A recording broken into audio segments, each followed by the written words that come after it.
Tia abo adishima maimomi na chi esanso emama kwaba ediba virgin anopa nsia kasebo eso kasebo ensaso so ene anopai ana mre aso a ye ba be sitenutre ene abasa ede amamu ensem no edoso de edi mu akotini ebi ene sei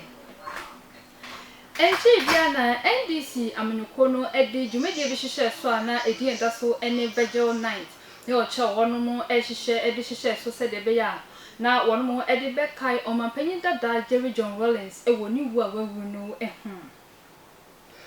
won sen fufuro mu enso no wo NDC fo wono mo virgin night o mo hihye ye ede ma omampanyi dada Jerry John Rollins no mu a ana omampanyi dada John Dramani Mahama so ejire motu franka dia ma NDC amanyuko no ekasa ye wase ni sembi oditu dwa no ye de mu enchemu ebebre mu Sawa enso ana NDC communication team member yani di eni eja ebo ono ewo Priscilla Manu emu na wakasa echiremu ese Owura Martin Amidu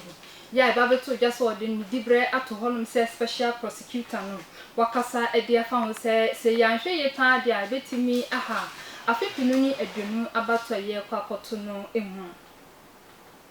wo Owura eja ebo ni kasa emu abiema ana sanso editu just ni tia Owura Martin Amidu ede ni dwumedi a wo di special prosecutor no to ho nyina da eni se dwumedi edi hye ni sase woni no eyade empanifo binom ama no kwan se woni ni dwuma senye se na efata imu nchiremu so ye de bebre mo ne anopen na ne kwakra biemu enso ana ababetu just Ghana mampanyi na adodan kwakufado enso ede krata ababonta ni nyina da efa Owura Martin Amidu ewo ne dwuma ode atoko no nyina da ehu nye wo krata ni mu so ye de bebre mu ene anopen ensema fofo binim kawe hu ye osemufo aso no so krogen ana ye de babe so mu ene anopen se virgin anopa nsia kasebo mi ameje braken kan kasebo ede ama media meje so a ene mabna adobia ye na ye husima ye ba kasebo no nchiremu ye de bebre mu Ghana kuafo ate dende se wudu atose de bi ti se mako entos nyadoa anasen kruma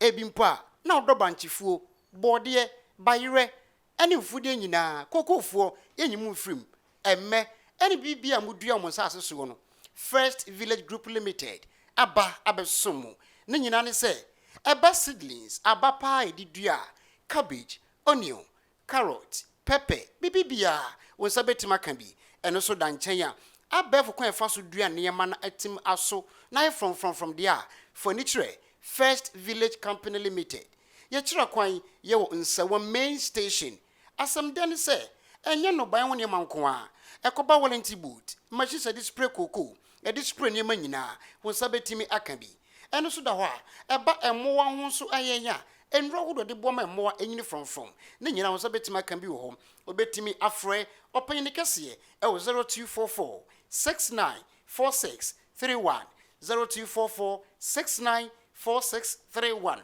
First Village Group Limited Ghana kuafo damase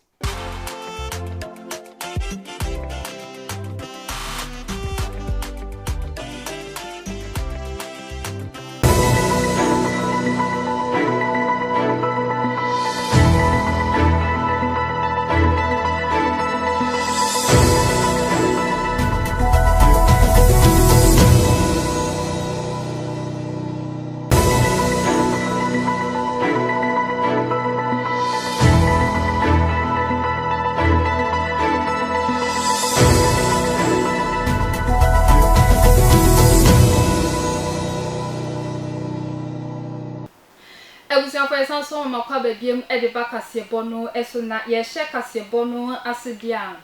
enchi bia na amaga na yante asem deni nyinada eni so mampanyi dada Jerry John Rollins okokopie mu ewo ayasa bia na ho edodo no kakra na so eba beto dwa se fofie ankwa ankotota ama wafimu yaya eno nam so ama NDC amanyuko no ede dwumedi bi hyehyɛ so ɔkira wono eyo ede akai ne dia na eda so ene virgin night na wodwumedi no ase no na mampanyi dada Jerry John Rollins ni bapanyi na din ene Dr. Zenato Rollins kasa wase wabra wo kasa no anode etu dwa se ebre aso se amagana yɛbɛhwɛ na yɛnyine bi a ɛwɔ man Ghana mu no yɛbɛhwɛ na yɛso mu yie papa ne nsɛm bi ɔde to dwa no sei ana ɔkyerɛ aseɛ.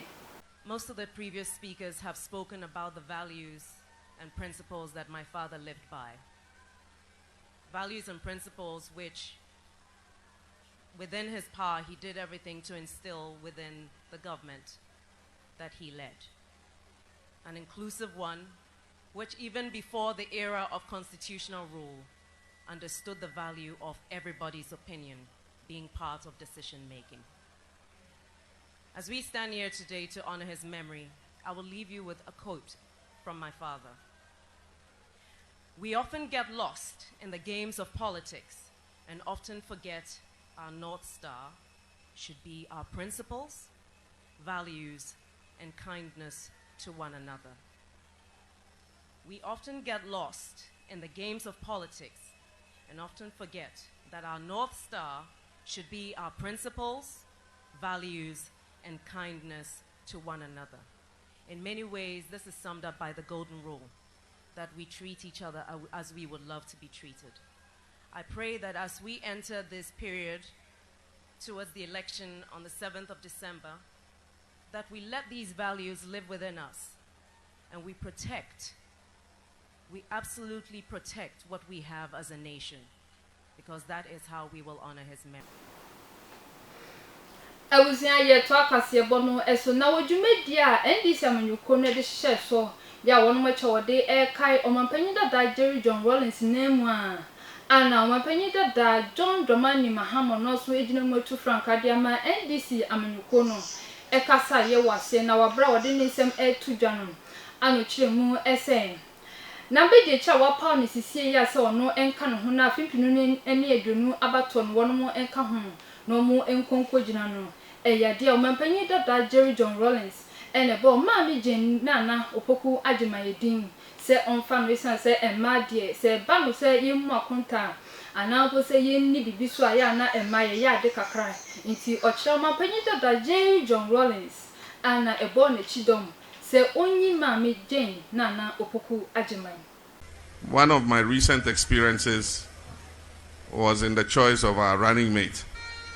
I had to consult all the leaders and elders of the party. I had done quite a lot of consultation, and we had fixed a date, a Monday, to take a final decision. And so I asked to see him on Saturday. And so I went and saw him that Saturday, and I read out the names of those who had been shortlisted without saying what my own preference was. And there were 5 names. So he asked me, he said, have you finished all the consultations? I said, well, there are just a few more. I have to see Alhaji Muhammad Idrisu and a few more of the Council of Elders. He said, okay, why don't you finish with them and then come back and let's, discuss, and then you can make the final choice. So let's meet tomorrow. Tomorrow is Sunday. When do you say the event is? I said, it's on Monday. He said, okay, but I'll be in Tefle. I said, oh, no problem. I'll drive out there. And then we can sit by the water and drink some coffee. So he agreed. And I left. I finished the consultations. The next morning, I was getting ready to drive to Tefle. And then he called me and said, Chief, I decided to spare you the journey. Don't waste your time driving all the way to Tefle. Look on your phone. I've sent you a text.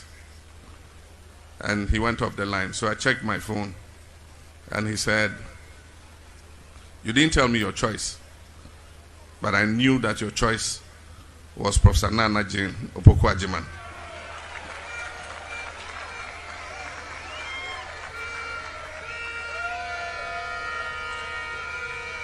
He said, and you know his favorite, he said, she's a woman of integrity, and I think that you should go with her. That was the text. And so that sealed my decision. And everything else is history. Enche bia ene babeto just say Owura Martin Amido no a special prosecutor mechire ye ka project kan dwirimu ne katahyeha ewo oman Ghana emu no ene de hye ne sasa won hwe nu ntu ase wa ho bebom bia emra no ani munni no pepepe na eba beto dwa se opanyini e de krata ba bontre se dwumedi e de hye ne sase wono enye special prosecutor na yade a wonni sa ne dwuma no ebiemu eno nam so ema owura eja obo ono eye NDC communication team member e wo Prisia wakasa e de atu edwa ese owura Martin Amidu ya wodi ni dibre atu se special prosecutor no wonya nyo ne dwuma no ebiemu no yade se yankwan kohwe yi pa dia na afipinu ni adwunu abato eda yanim no ebetimi aha no ye papa ne nsem no nkyeremu no sei ana ne virgin kase edi nkomo. Every step bia ni official bia be take bia no will have an effect on the election. Now especially independent officer ya ti say o may investigation and for corruption I resign because the ordinary buy na crime and crime and nya adwuma abaye clear say corruption na man panyin ejina so de ba ban mu no wantimi am fight or your allegations be cry for previous government no one anke yehwe kwan sanke Ira Martin ebaye and kobetimi make some prosecution when evidence be ati say no cry na ebosiremika nti Ghana fo ani abeda ho hu say na president Mahama mambu no na emu fine na de ekeka nyina na no kra bia animu ye bae kotre kra ntimi anchi no na mum de ekoso wo omo aban mu no mum na ye pese etu susa no president ne na pamfo e makwan ti definitely Ghana for ebetie wi ato aba na mi say den a ombeto aba ama president Mahama ama na wo owura ebo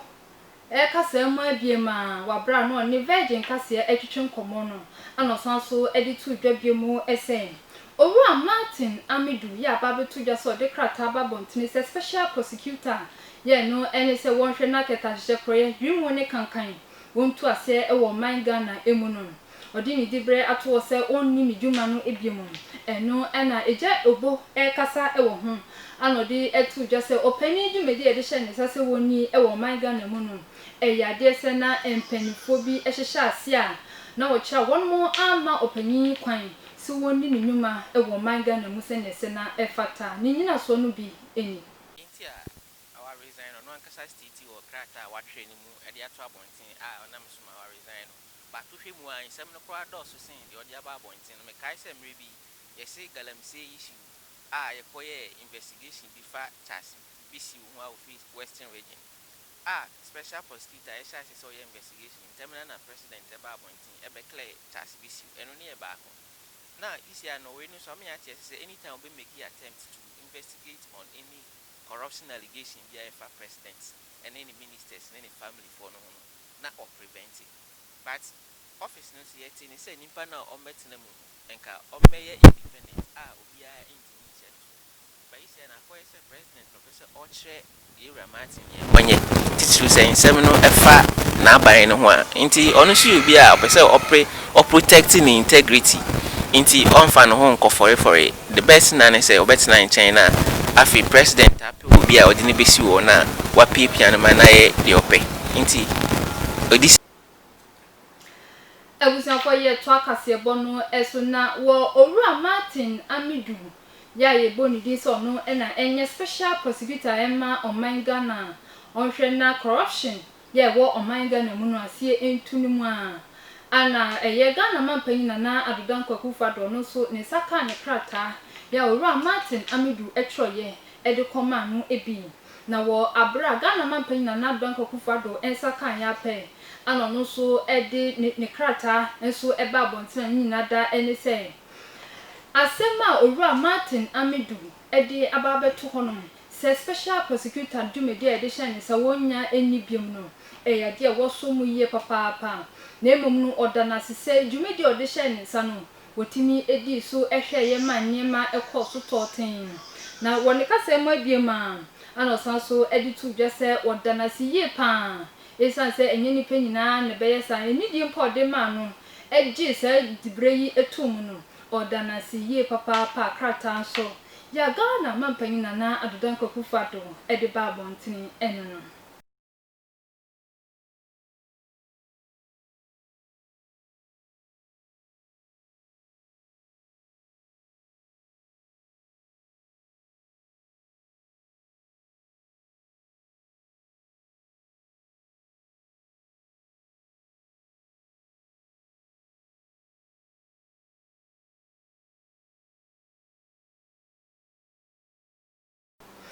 ebusuafo na we su na ye gina na kasebo ebobo no ede ba beso mo ene anopa se virgin anopa no nsia kasebo no ha na ebrema kwan am ye di nyina asi na sida no enkoma deka 1 ono ewo MCR ono aso ene gina camera no echi eye bibia kama na DJs ni so de e DJ Wiseman ba kope ono so ene gina fidie no echi bibia efruma ema kasebo no eko so totin mi ameje bre ekenka kasebo no edema mwene anopa mi dia meje so a ene mabna adobia ye ma munyina mo no hwani tia adehye Ghana kuafo ate dende se wudua to se de bi se mako entos nyadoa anase nkruma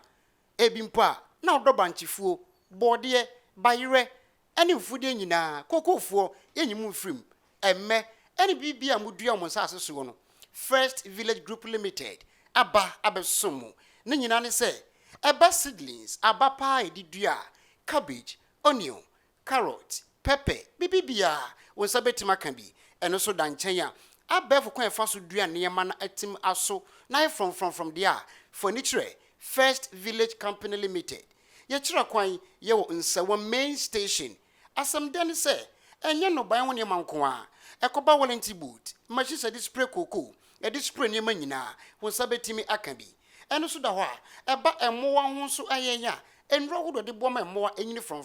ne nyina wonsa betimi aka bi wo ho obetimi afre open ne kese e 0244 694631 0244 694631 First Village Group Limited Ghana kuafo damase